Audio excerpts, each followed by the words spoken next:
nuevamente aquí, como todos los meses, compartiendo unos minutos con todos ustedes. El mes pasado comenzamos un tema que probablemente para muchos de nosotros como ortodoncistas, como especialistas, sí lo conocemos, pero no le damos la importancia que pienso yo que debemos de darle. Es por eso que habíamos dividido este tema de resorción radicular en ortodoncia en tres capítulos. Resorción radicular en general, que a fin de cuentas fue la vez anterior, lo habíamos estado comentando. Resorción radicular causada por tratamiento ortodóntico, que es específicamente nuestro tema. Es el día de hoy lo que vamos a estar tratando y probablemente tengamos tiempo de empezar a ver el último punto, que sería tratamiento ortodóntico en pacientes con resorción radicular. En caso de que no podamos nosotros terminar el tema el día de hoy completo, entonces alargaremos una sesión más, sobre todo en el último punto, que sería el tratamiento ortodóntico en pacientes con resorción radicular. Continuando con esto, entonces, decíamos que nos quedamos en esta transparencia, en donde veíamos que las principales causas de las reabsorciones radiculares o las resorciones radiculares, como ustedes quieran indicarlo o decirlo, son múltiples y es lo que estamos nosotros con esta transparencia nuevamente comenzando. Podemos nosotros estar observando entonces que esta multiplicidad de factores etiológicos que puedan formar entonces esa gama de problemas que surgen y que pueden producir este tipo de situaciones de resorciones radiculares o reabsorciones radiculares es muy grande. Es por eso mismo que creo que de ahí viene la importancia que yo le doy a este tema. Normalmente, insistimos, nos enfocamos a ciertos aspectos desde el punto de vista específico dentro de lo que serían las asociaciones con tratamientos ortodónticos. Pero ustedes vean entonces el mapa que estamos nosotros mostrándoles, en donde existe un sinnúmero de problemas etiológicos desde el punto de vista tanto generales como locales, que pueden entonces ser los predisponentes o los perpetuantes en este tipo de problemas de las dimensiones radiculares posteriores. Muy bien. El tratamiento ortodóntico como factor desencadenante en la resorción radicular. Decíamos, en muchas ocasiones es muy probable que hayamos escuchado que todo tratamiento de ortodoncia vamos nosotros a provocar cierta cantidad de resorción radicular, pero nos hablan en general y eso es muy cierto. Por ejemplo, en este caso, estamos viendo, es un caso donde fue tratada la señorita, la paciente fue tratada anteriormente desde el punto de vista de ortodóntico y regresa a la clínica, a la universidad, por motivos de que indicaba que había visto espacios que habían regresado o tenía iniciándose nuevos espacios y era lo que no le agradaba. En el estudio que se le toma, entonces, esta es la vista como ven ustedes intraoralmente, nada más es una vista frontal, pero ya vemos entonces un diastema entre los incisivos centrales. Este diastema puede ser provocado por muchas situaciones y la inclinación puede ser una de las causas, la inclinación de nuestros dientes, como estamos observando nosotros.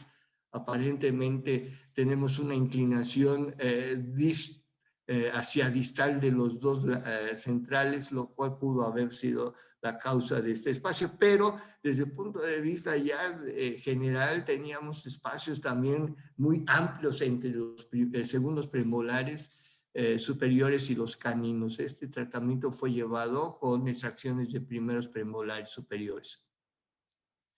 Y ya en la toma radiográfica que le mandamos pedir a la paciente que se le tomó entonces, estamos observando entonces los espacios superiores, pero inmediatamente podemos nosotros estar ubicando la longitud radicular de nuestros incisivos centrales superiores, en donde vemos una disminución importante en la longitud.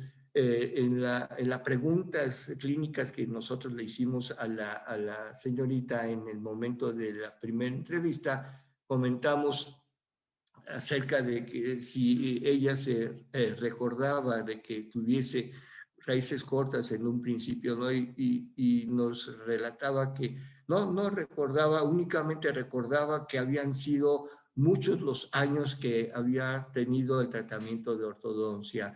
Recordaba que era entre 4 y 5 años el tratamiento de ortodoncia. Bien. A esto, entonces, ha habido desde el punto de vista de la literatura, de la revisión bibliográfica, en general vemos que existe mucha revisión bibliográfica. En algunos casos necesitamos nosotros corroborar que realmente que nuestra ortodoncia podamos realizarla en bases científicas. Apoyándonos con este tipo de investigaciones, con este tipo de revisiones bibliográficas sistemáticas, en donde podemos nosotros estar viendo la realidad del problema en general y en especial este tipo de situaciones de pérdida de la morfología radicular. Y dice entonces que la reabsorción se ha documentado que puede ser entre el 19 y el 31.5% de los pacientes sometidos a tratamientos de ortodoncia que puedan entonces estar presentando este tipo de situaciones. Y además, en los dientes que se presentan con mayor frecuencia son los dientes anteriores, específicamente los incisivos tanto superiores como inferiores. Esto, según se ha estado observando, también depende de las características específicas de cada uno de nuestros pacientes, lo que habíamos platicado la vez anterior, pero desde el punto de vista clínico, que nos vamos a comprometer a hablar un poco más sobre eso cuando entremos a los tratamientos de ortodoncia, sí es importante el que nosotros estemos analizando concienzudamente el aspecto radiográfico de nuestros pacientes desde el punto de vista radicular. Ahora bien, decía hace un momento que normalmente hemos nosotros escuchado esa aseveración de que los tratamientos de ortodoncia generalmente vamos a provocar nosotros resorciones radiculares en mayor o menor grado. Hasta cierto punto es cierto, hay que ver que no es en todos los dientes, pero también hay que estar analizando otros puntos de vista dentro de toda la mecánica que nosotros estamos utilizando.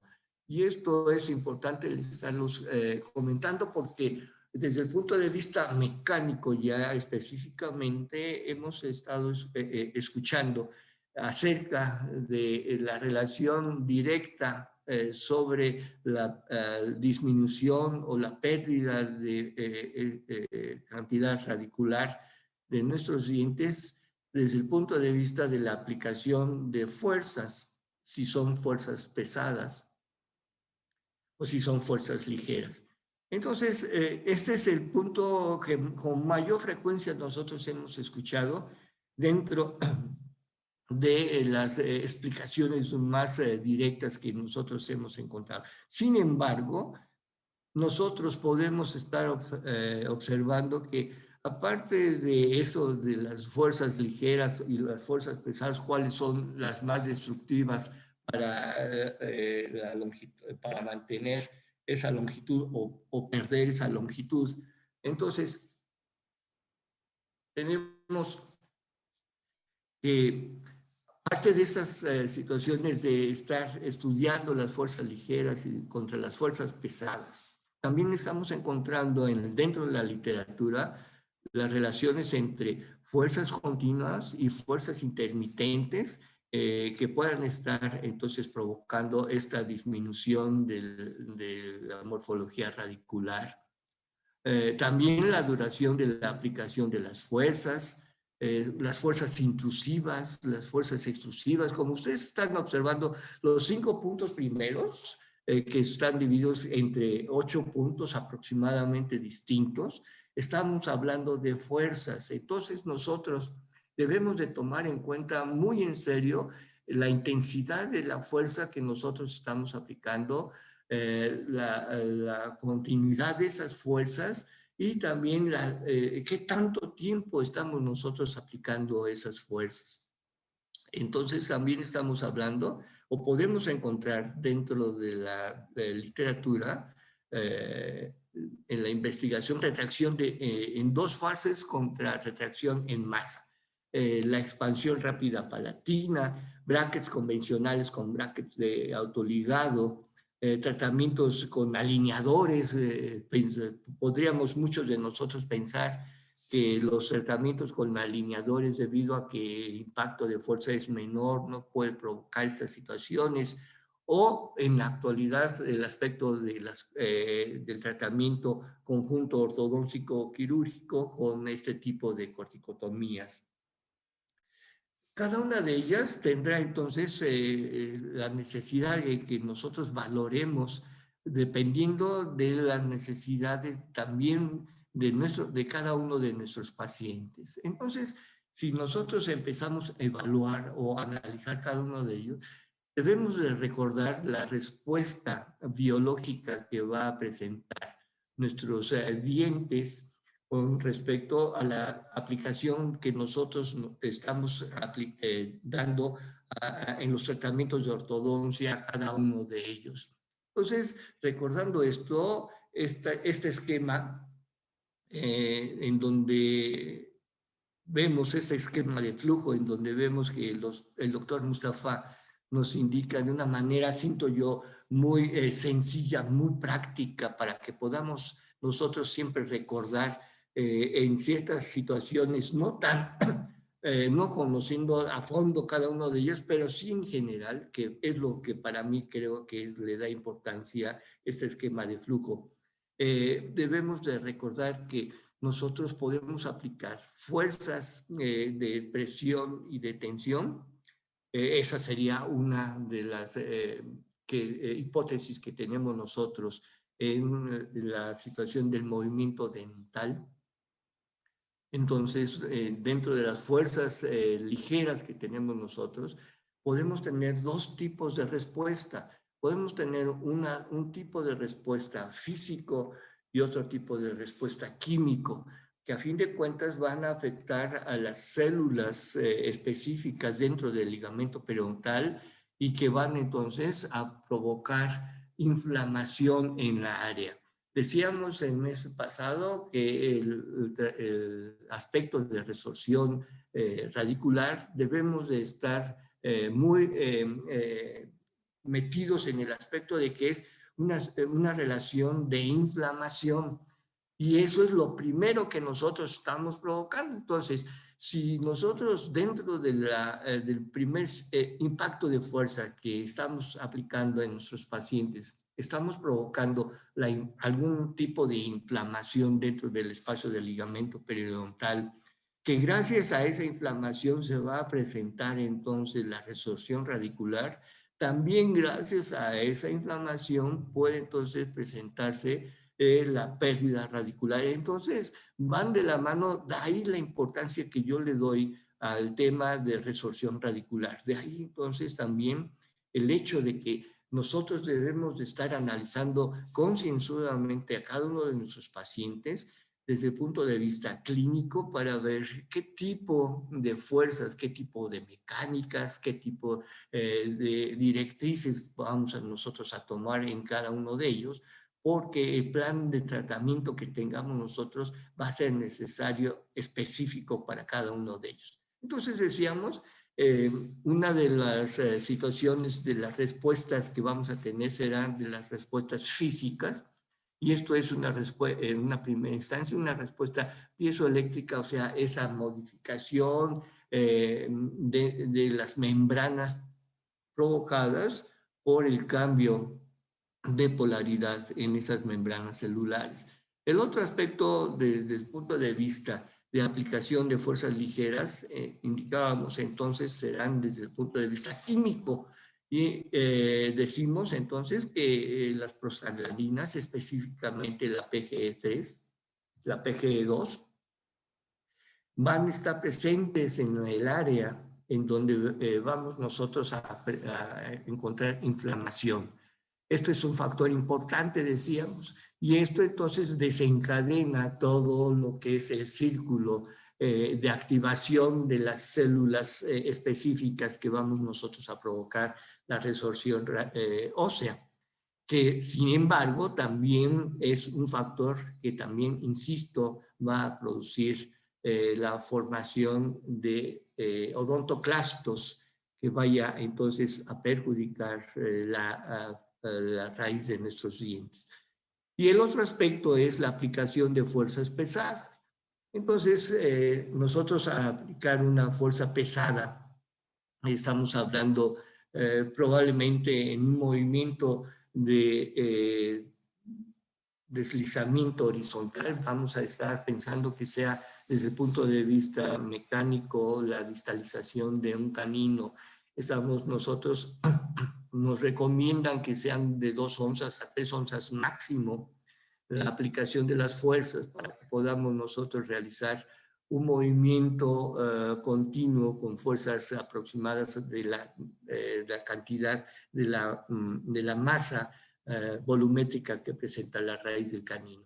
Sin embargo, entonces nosotros en muchas ocasiones no estamos considerando la cantidad de fuerza que estamos aplicando en cada uno, sino nada más es la aplicación específica de una fuerza indiscriminada en esos dientes. De ahí entonces podemos nosotros provocar un aspecto de una reacción de hialinización. Y esto entonces va a redundar a que la resorción ósea no sea directa, sino sea a distancia. Eso es la hialinización, o sea, una resorción ósea basal. Y eso va a provocar mayor inflamación y un detrimento en lo que sería el movimiento dentario. E insisto, la interrelación que hay o que debemos nosotros de tomar entre lo que es inflamación, resorción ósea y también risoclasia. Muy bien. Estábamos hablando entonces también sobre el aspecto de magnitud. Decíamos, fuerzas ligeras contra fuerzas pesadas. Y nosotros hemos escuchado y sabemos nosotros que al aplicar nosotros una fuerza, en ese momento vamos nosotros a provocar entonces el acercamiento de la raíz del diente donde estamos nosotros aplicando esa fuerza hacia lo que sería el proceso alveolar. Y ahí entonces tenemos este esquema que nos está indicando.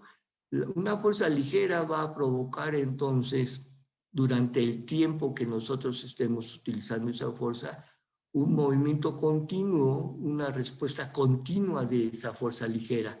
Mas, sin embargo, una fuerza pesada vamos a nosotros a tener una ralentización, o sea, vamos a nosotros a tener poca actividad durante algunos días y después va a presentarse esa actividad del movimiento dental y posteriormente otra vez va a haber una ralentización de ese movimiento y de esa manera, y es por eso que nosotros estamos indicando que al aplicar unas fuerzas pesadas, nosotros podemos entonces estar retrasando un tratamiento, va a ser más lento el tratamiento.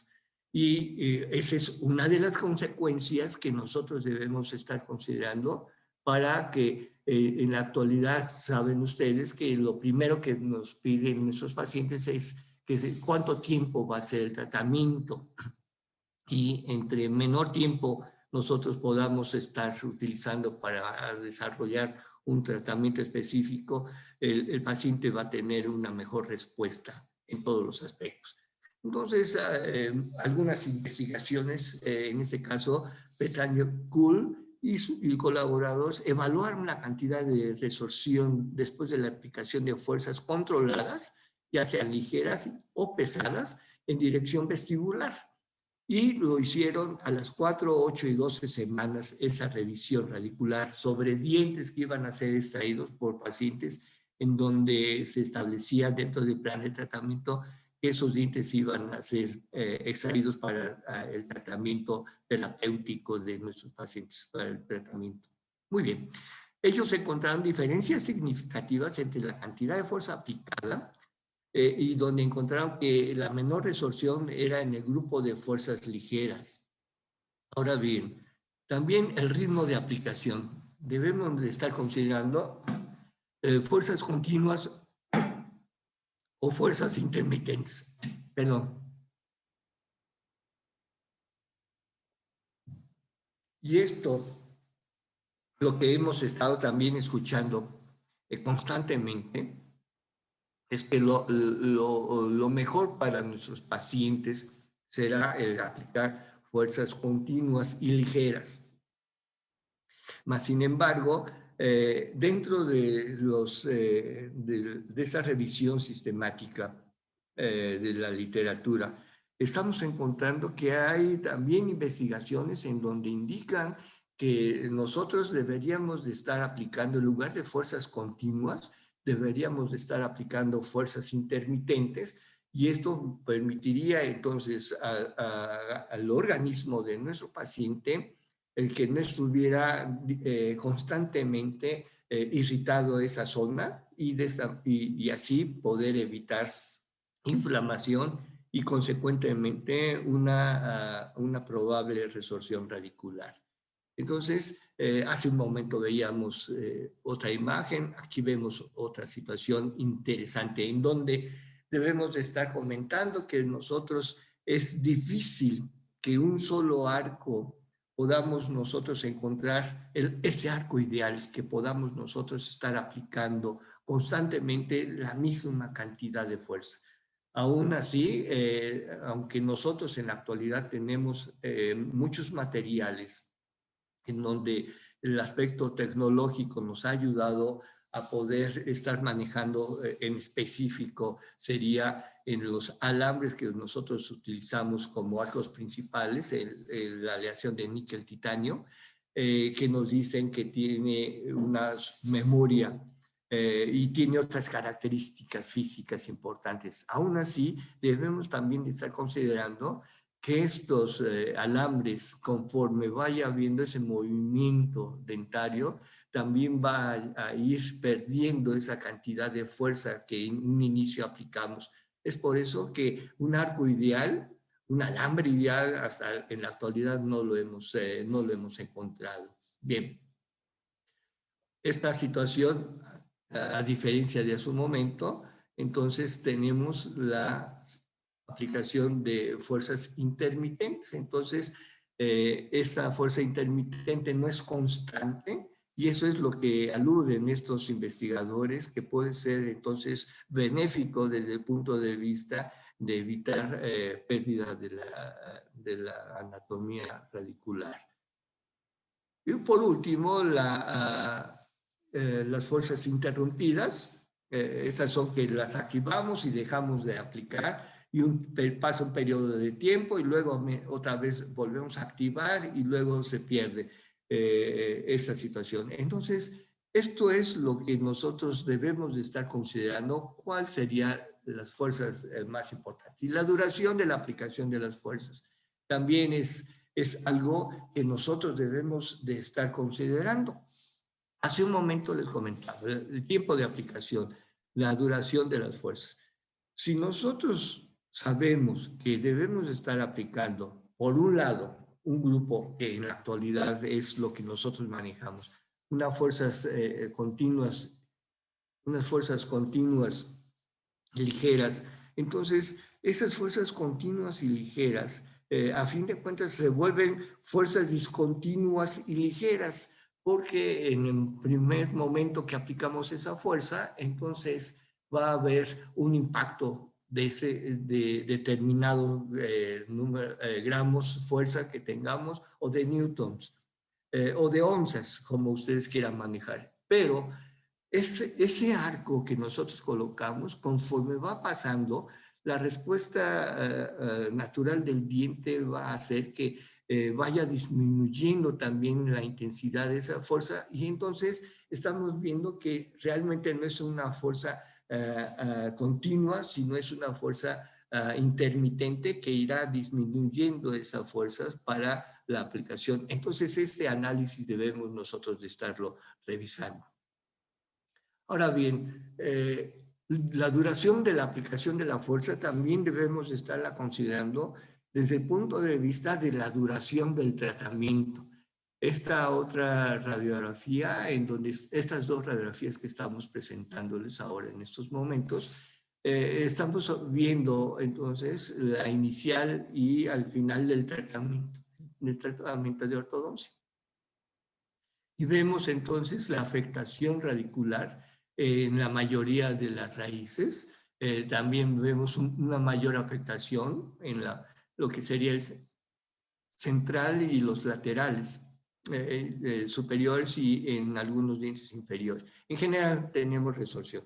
Y viene entonces la relación que nosotros encontramos, y dicen que la mayoría de los estudios muestran que la severidad de la resorción está directamente relacionada con la duración del tratamiento.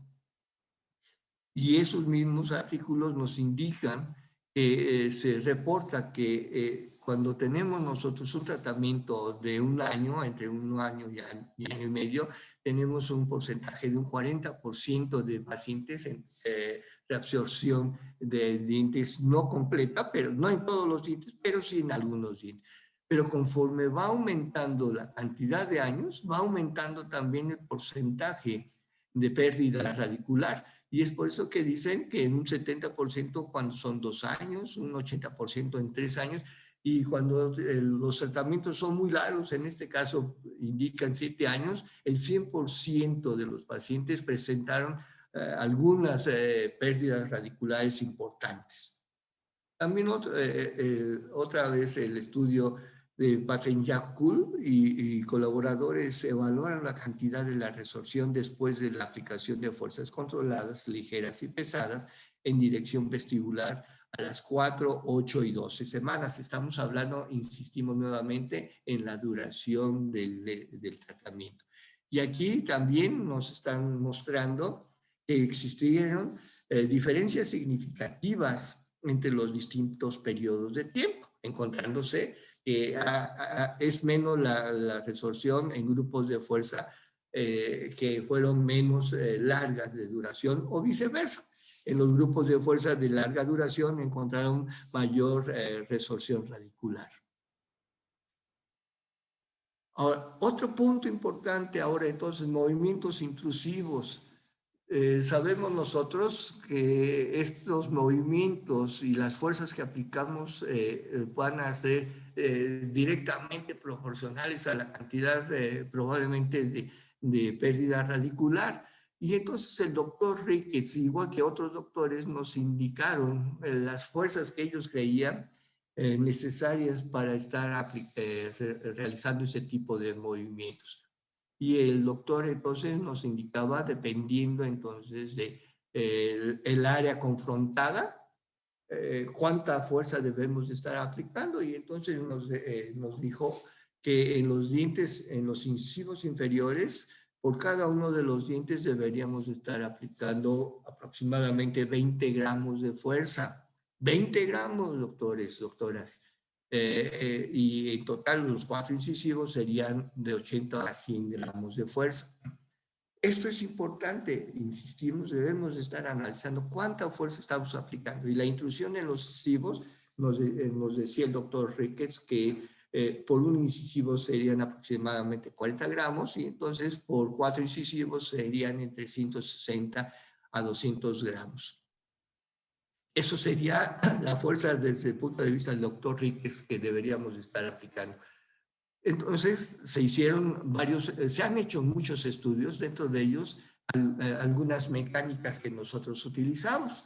Entonces, por ejemplo, el grupo del doctor Goel hizo un estudio comparativo de diferentes métodos de intrusión y estamos viendo entonces, ya sea un método por medio de lo que sería la mecánica de arcos con curva de spin inversa, arcos de retracción, junto con escalón y arcos utilitarios. Y entonces lo que ellos encontraron fueron que el mayor cantidad de intrusión que observaron fue con la utilización de arcos utilitarios, y esto fue aproximadamente, como ustedes lo están leyendo, de 1.6 milímetros.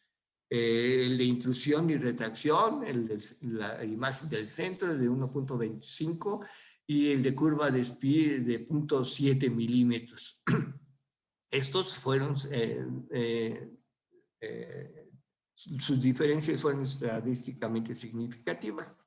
Ahora bien, en cuanto a la resorción radicular, el arco utilitario produjo significativamente más resorción, 1.56 milímetros. El arco de intrusión, 1.8, y el arco de curva inversa, 96. Si nosotros podemos estar analizando también estas situaciones, puede ser que el aumento entonces de lo que se desplazó los dientes en la intrusión también ha de estar relacionado con la pérdida del aspecto longitudinal de las raíces. También debemos estar analizando que dentro de los dientes con mayor frecuencia, insistimos, se presentan resorciones, son los dientes anteriores, sobre todo los incisivos, tanto superiores como inferiores. Y esto lo indica que probablemente es por la forma radicular y la cantidad de raíces. Normalmente, ya ven, tenemos una raíz, es un poco cónica, y este tipo de raíces entonces puede presentar una mayor factibilidad de que puedan ser afectados por fuerzas ortodóncicas en la longitud radicular. En la actualidad también tenemos nosotros utilizando mucho lo que son el anclaje óseo temporal, y vemos que también existen estudios, mostraron que al igual vemos es un buen elemento, y también estamos viendo que existen factores de riesgo con aproximadamente un 0.4 de milímetros más menos 2 durante el periodo de retención.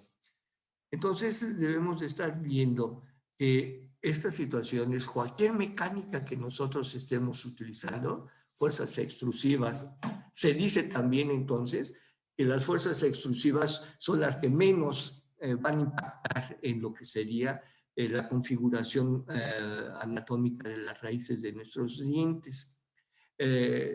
En efecto, muchos de los estudios nos hablan sobre eso. El movimiento dental extrusivo, decíamos, es de los menos perjudiciales. Hubo una mayor resorción radicular después de la aplicación de fuerzas extrusivas pesadas en comparación con las ligeras. Siempre esa diferencia estadísticamente significativa. Sin embargo, también debemos de estar considerando el tipo de fuerzas. Y este es un caso en donde nosotros le estamos presentando una de las mecánicas que yo utilizo para la extrusión cuando tenemos nosotros la imposibilidad de colocar los brackets a la altura.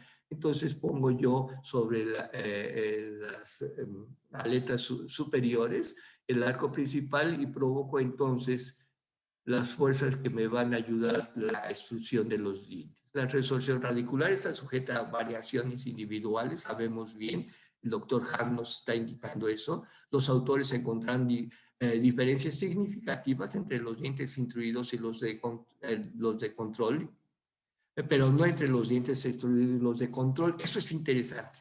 Aquí no vieron diferencias, pero si ellos están relacionando, además encontraron la variación individual. De estos estudios se puede concluir que la intrusión de los dientes causa unas 4 veces más resorción radicular que la extrusión. Eso quiere decir que la extrusión también nosotros podemos estar provocando pérdida radicular.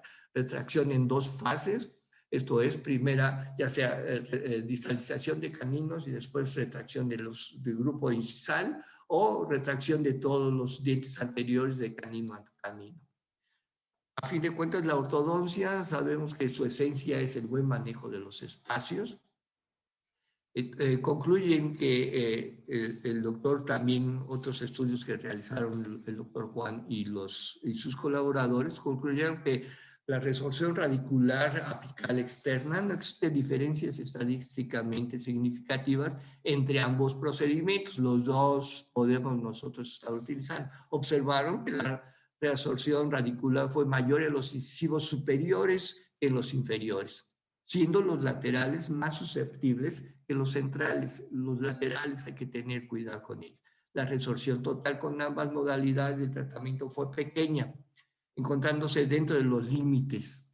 La expansión rápida maxilar, vemos nosotros también los resultados mostraron diferencias significativas entre el volumen radicular, y estos fueron estudios ya realizados con tecnología actualizada, con BIM, con una situación más específica.